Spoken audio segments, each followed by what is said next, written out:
అందరికీ నమస్కారం. ఆకాశం టీవీ టాప్ 10 న్యూస్ బులెటిన్ కి స్వాగతం.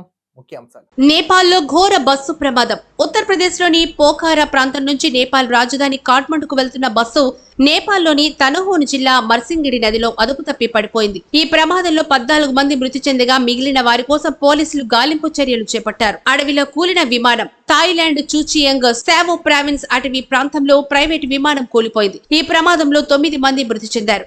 బ్యాంకాక్ లోని సువర్ణభూమి విమానాశ్రయం నుండి గల్ఫ్ ఆఫ్ థాయిలాండ్ ట్రాట్ ప్రావిన్స్ కు బయలుదేరిన ప్రైవేటు విమానం అడవిలో కూలిపోయి కాలిపోయింది. ఈ ప్రమాదంలో 2 పైలట్లతో పాటు మొత్తం 9 మంది మృతి చెందారని గవర్నర్ చోన్ లీటీ ప్రకటించారు. మాచర్ల మాజీ ఎమ్మెల్యే పిన్నెల్లికి బెయిల్. వైసీపీ మాచర్ల మాజీ ఎమ్మెల్యే పిన్నెల్లి రామకృష్ణారెడ్డికి ఏపీ హైకోర్టు షరతులతో కూడిన బెయిల్ను మంజూరు చేసింది. మే 13న ఏపీ అసెంబ్లీ ఎన్నికల నేపథ్యంలో రెంటచింతల మండలం పాల్వాయి గేటు సమీపంలో స్టేషన్లో ఈవీఎంను ధ్వంసం చేసిన కేసులో ఆయన రిమాండ్ ఖైదీగా ఉన్నారు. అచ్యుతాపురం ఘటనపై ఎన్హెచ్ఆర్సీ నోటీసులు. ఆంధ్రప్రదేశ్లోని అచ్యుతాపురం ఘటనపై జాతీయ మానవ హక్కుల కమిషన్ సుమోటోగా కేసును తీసుకుంది. ఏపీ ప్రభుత్వ ప్రధాన కార్యదర్శితో పాటు ఏపీ డీజీపీలకు నోటీసులు పంపింది.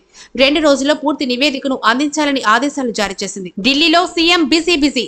మిగిలిపోయిన నామినేటెడ్ పదవులతో పాటు మంత్రివర్గ విస్తరణ, టీపీసీసీ అధ్యక్షుడి నియామకంపై తెలంగాణ ముఖ్యమంత్రి రేవంత్ రెడ్డి ఏఐసీసీ అగ్రనేతలతో వరుసగా భేటీ అవుతున్నారు. డిప్యూటీ సీఎం బట్టి విక్రమార్కతో కలిసి ఏఐసీసీ అధ్యక్షుడు మల్లికార్జున ఖర్గే, సోనియా గాంధీ, రాహుల్ గాంధీలతో భేటీ అయ్యారు. అచ్యుతాపురం బాధితులకు వైఎస్ జగన్ పరామర్శ. ఆంధ్రప్రదేశ్లోని అచ్యుతాపురం ఫార్మా కంపెనీ ప్రమాదంలో గాయపడిన క్షతగాతులను మాజీ ముఖ్యమంత్రి వైఎస్ జగన్మోహన్ రెడ్డి ఉషా ప్రైమ్ ఆసుపత్రిలో పరామర్శించారు. క్షతగాతులకు అందుతున్న వైద్య సేవలపై, సదుపాయాలపై ఆయన ఆరా తీశారు. ఘటనపై ప్రభుత్వ తీరు సరిగ్గా లేదని విమర్శించారు. గ్రామ సభలో పాల్గొన్న డిప్యూటీ సీఎం పవన్. ఆంధ్రప్రదేశ్ వ్యాప్తంగా 13,326 గ్రామ పంచాయతీల్లో గ్రామ సభలను నిర్వహించారు.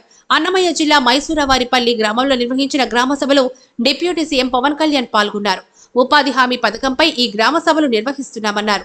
ప్రతి గ్రామ పంచాయతీకి సొంత భూమి ఉండేలా చర్యలు తీసుకుంటామన్నారు. కోల్కతా నిందితుడికి రిమాండ్.